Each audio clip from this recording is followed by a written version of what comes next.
ქართველი სამართალდამცველების მიერ სარფის საბაჟოზე დაკავებულ თურქეთის მოქალაქეებს წინასწარი პატიმრობა შეეფარდათ. მუჰამედ ონდერსა და მუსტაფა აიგუნის საკმაოდ მძიმე ბრალდება აქვს წაყენებული.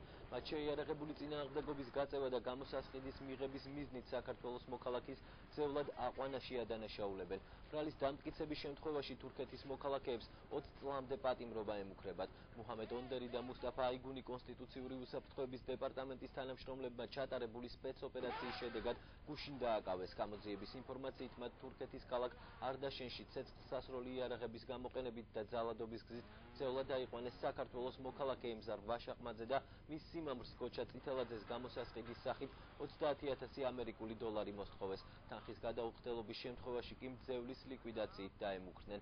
დაკავებისას მუსტაფა აიგუნმა სამართალდამცველებს შეიარაღებული წინააღმდეგობა გაუწია და შეეცადა ცეცხლსასროლი იარაღიდან ორჯერ გასროლით გოჩა წითელაძე მოეკლა.